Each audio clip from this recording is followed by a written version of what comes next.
Hello and welcome to Pearl Magazine.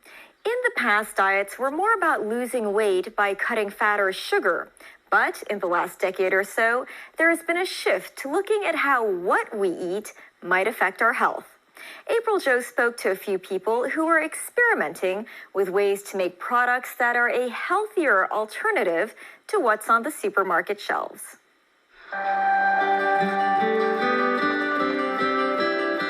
Jeffrey Chan became a vegan chef 6 years ago. Previously, he had worked as a chef at a number of hotels. Because if it's boiled for too long, the color will fade away. Today, he's making a vegan bolognese sauce. My goal is to get more non-vegans to change their minds about vegetarian food. It's not just substitutes like taro fish or wheat meat, which is greasy and unhealthy. Today, people are more conscious about what they're eating, and many different types of diets have been created to cater to what people think they need. This dietitian says a balanced diet should start from infancy. The introduction of solid food is important for babies' growth and development. After 6 months of age, babies' needs for iron, protein, and other vitamins and minerals all increase. So introducing solid food to give them more wide variety of nutrients and high quality of protein and iron is very important for them. Daisy Sin says breast milk alone may not be able to satisfy the needs for different nutrients. These days, parents are concerned about the safety and nutrients of available baby food. There weren't too many healthy options in the market. Maybe they are way too high in sodium or in the sugar content, and some of them are just lacking the dietary fiber, and some of them may be fitting the Western lifestyle instead of our Oriental living style. A dietitian, Leslie Chan, and his team tried to change the formula to meet local requirements. In 2016, they launched their own baby food product.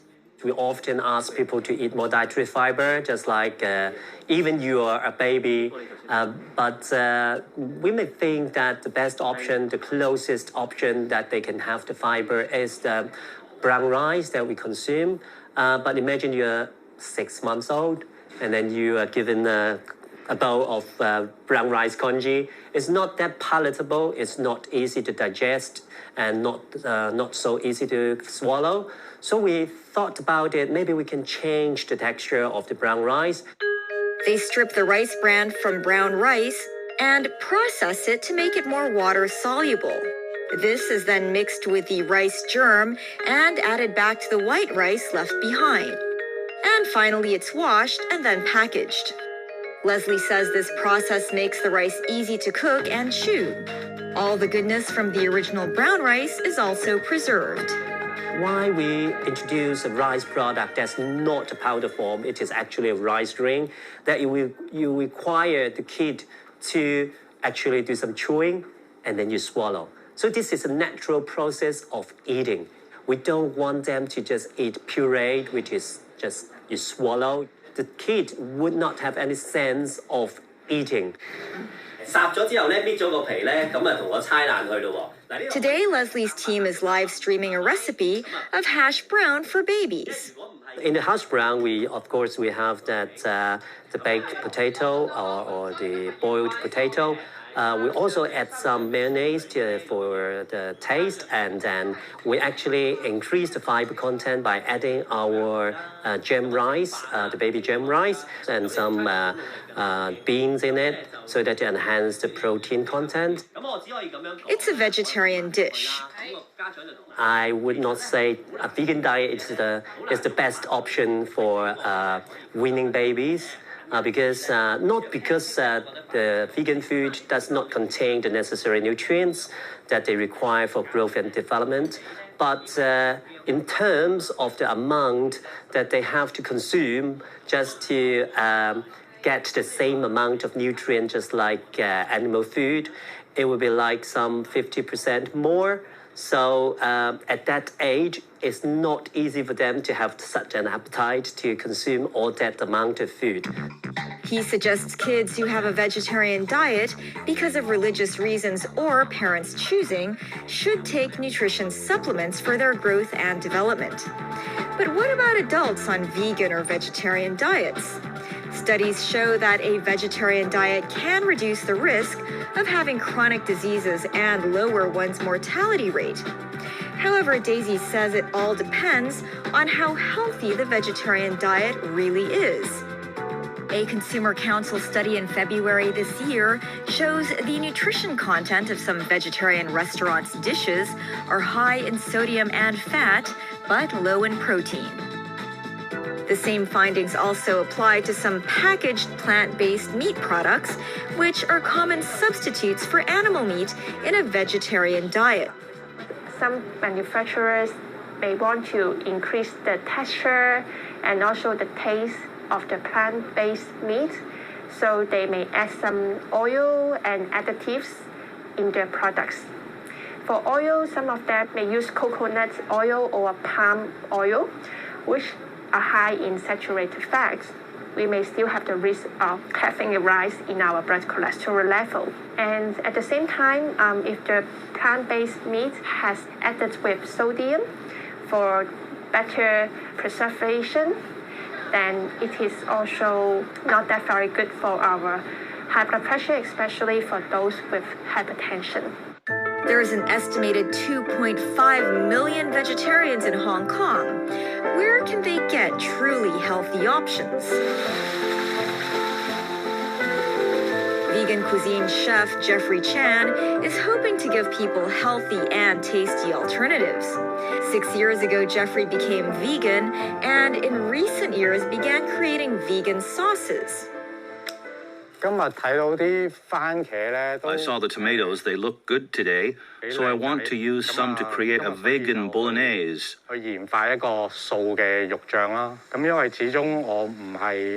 Because I won't use any animal meat in it. So I need some fresh produce to enhance the taste. Carrots provide lots of flavor, as do herbs. The herb I'm cutting now is one variety of basil. Herbs can enrich the sauce flavor, so I don't need to add too many additives or seasonings. The main ingredient of this vegan bolognese is soybean fiber. Boiled soybean fiber tastes like minced pork. In addition, with carrots, celery, and fresh tomatoes, the flavor and taste of the vegan bolognese can be really similar to original bolognese. Jeffrey has more than 2 decades of experience working in hotels. His knowledge of ingredients has helped him make sauces that are truly flavorful. I'm experimenting with this coriander kale sauce. It's for vegan or keto eaters. This salad dressing is made of 100% truffle and black vinegar. Apart from making sauces, he also cooks for customers who book meals with him at this shared diner. Today, he's experimenting with a new dish together with the freshly made vegan bolognese and coriander sauce. The most important thing is to figure out the market orientation and cater to consumers' demands. Healthy diets are becoming a trend now, and people are more conscious of food allergies. I will take all these into consideration in future.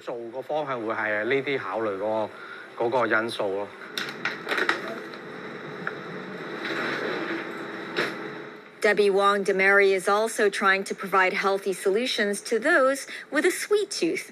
She pays extra attention to the sweeteners in her cakes.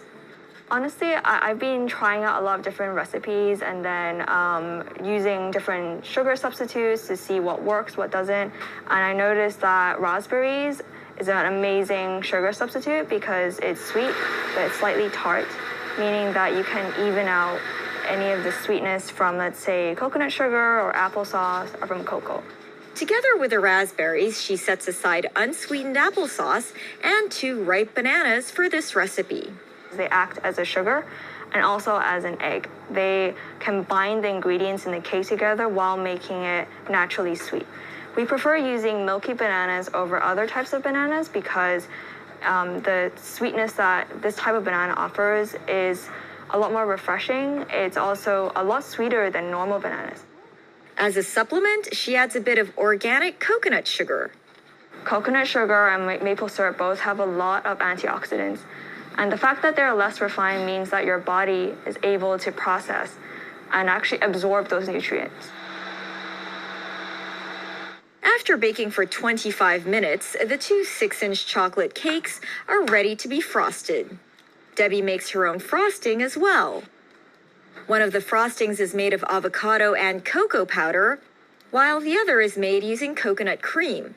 Both have a bit of powdered sugar sprinkled in. Daisy says that coconut cream has a high fat content of over 20% on average.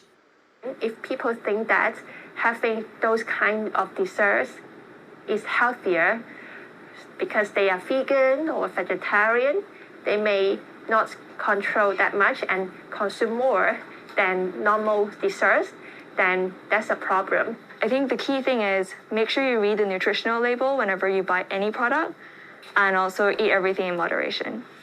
Debbie says her homemade cakes have gotten good feedback as she has prioritized taste and quality. Just last year, her and her husband began selling their cake mixes online. We actually use as few ingredients as possible because the fewer ingredients that you use, it means less preservatives, less sugar. You can see the mix is actually very fine. The baker at home doesn't need to spend as much time whisking it. That's why from buying a mix, using it, and baking, it's as easy as 2 minutes and it's in the oven. And then 12 minutes later, you have your cake. Debbie says they cater to Asian tastes, so they have matcha, and they're now experimenting on masala chai. Cake brings people together. I have a few friends and family members who have different food allergies or their food preferences, and therefore I wanted to come up with a cake that's easy to make that everyone can enjoy. I think that's the key thing. Whatever diet or food preferences one has, these tasty options can make eating healthy easier. When we come back, will the government consumption voucher benefit both businesses and Hong Kongers? Find out after the break.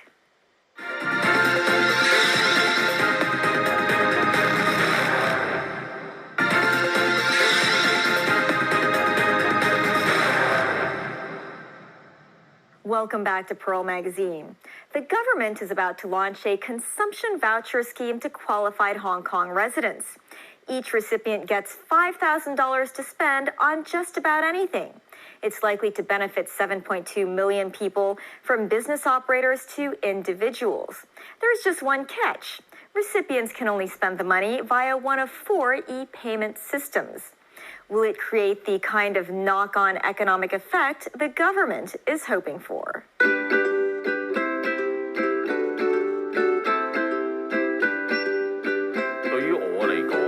To me, or businesses, electronic consumption vouchers are better than cash because this forces people to spend on daily items.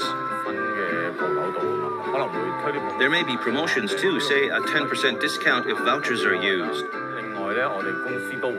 Other businesses may launch new products to target the voucher market.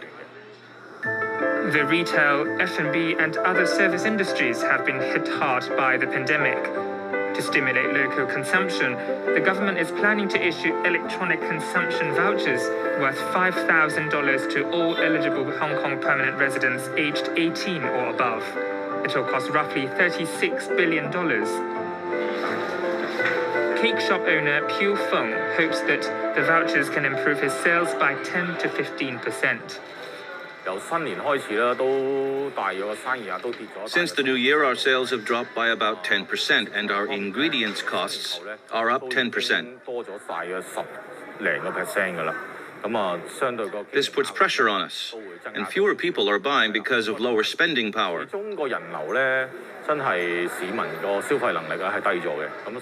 Our sales are definitely affected. The vouchers should help us for 2 to 3 months because the vouchers will have to be used in 2 to 3 months, which will be helpful. But after those 3 months, we'll have to see if the government may have other measures to help small businesses. The electronic consumption vouchers to be issued will have to be retrieved and used via 4 designated e-payment providers: Octopus, Alipay Hong Kong, WeChat Pay Hong Kong, and Tap and Go. If businesses wish to accept the vouchers, they may need to pay for installation of machines for the e-payment providers. Fung says his shop already has 3 of the 4 available in the market. He has no plans to install the 4th one. An extra machine increases our costs, which we're trying to lower. There's an installation cost, and we need to be more efficient. We have already subscribed to 3 e-payment providers, enough to cover over 99% of customers. Mall operator Link is also planning to roll out different schemes to attract voucher customers. $5,000 is not a small sum after all, and that is for anyone aged 18 or above through e-payment to encourage local spending. Our mall and our tenants have a good chance to secure spending by vouchers. Of course, we have promotions targeting voucher users. We will work with tenants on marketing activities to create a snowballing effect, so consumers will spend more than $5,000 and everyone will benefit.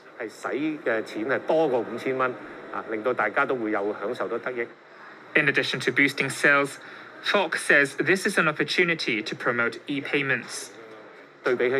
As opposed to cash, e-payments must be used at certain businesses with designated payment facilities. We hope businesses can be encouraged to accept e-payments, which is more hygienic. The government hopes to launch the voucher scheme by the summer. It hopes to contribute 0.7% to Hong Kong's GDP. Whether the result can be achieved depends on how the public uses the vouchers. It's better than nothing. Hope it's easy for old people. Just $5,000 to the needy and ASAP. It's not very convenient.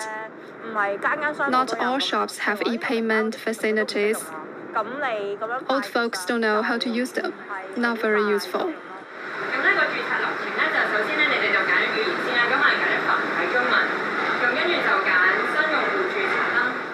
One of the 4 e-payment platforms is working with local communities to give senior citizens lessons on how to pay electronically. We never used it before. They taught us it's our first time. The class is free. Why wouldn't I learn? It's something new. We are old, but want to take a step forward. So we installed the app. As a senior citizen, I think this e-payment platform is complicated and difficult to master. It takes time to learn. It requires passwords and sometimes seniors can't remember them. Of course we prefer cash. It's too complicated now. Best to hand out cash.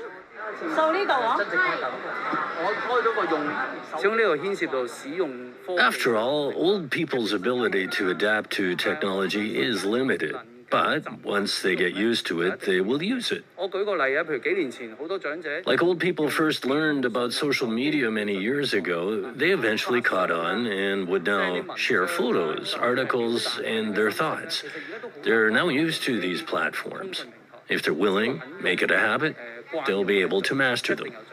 One academic has doubts about the voucher's economic knock-on effect. Whether it can boost the economy depends on people's willingness in spending additional amounts of money. Now, if they just save their personal $5,000 and spend the government part, then the pie it remains the same. If the people, after they receive the $5,000 from the government, they also spend additional money in addition to this $5,000, then there is no substitution effect. The substitution effect refers to the public replacing their usual spending with government-issued vouchers, meaning that there isn't any new money flowing into the market. To limit the substitution effect, Simon Lee suggests taking reference from other regional economies. Now, in order to boost the economy, there should be some restriction built into the distribution of the consumption coupon. In China, in Taiwan, we see that there are such restrictions. Even in Macau, you need to spend certain amounts of money, then you'll be able to get the discount on the consumption. Or if you spend $1,000, you will get in total $3,000, as this is the case in Taiwan. In Macau, the government handed each eligible person 8,000 paticas through mobile payment platforms or electronic consumption cards. The sum includes a 5,000 patica startup fund and a 3,000 patica discount grant that offers a 25% discount on purchases of eligible goods and services. For example, if you buy a 400 patica item, you get a 100 patica discount. That's the 25% discount. The remaining 300 paticas can then be deducted from the 5,000 patica startup fund, making the purchase free. Once the startup fund is used up, there is still some left in the discount grant. Consumers will have to dig into their own pockets to make the most of the discount. Simon Lee says this encourages the public to spend their own money. However, the Hong Kong government's cash handout scheme had to be done through designated e-payment platforms. Lee says such a requirement may not benefit all types of businesses. Unless the merchant install all such 4 electronic platforms. Otherwise, certain merchants may not benefit from the distribution of the $36 billion. Only the big-scale merchants, they have the resources to install the 4 electronic platforms. For the small, medium, micro merchants, they may install just 1 or 2 electronic platforms. Even if small businesses do install these machines, they could end up on the losing end. Another issue is after they install the electronic platform, now the electronic platform operator may waive the installation fee or the management fee, but after some months, they will bring back the management fee, but then they may bring in additional charges. This will bring additional costs to the operator.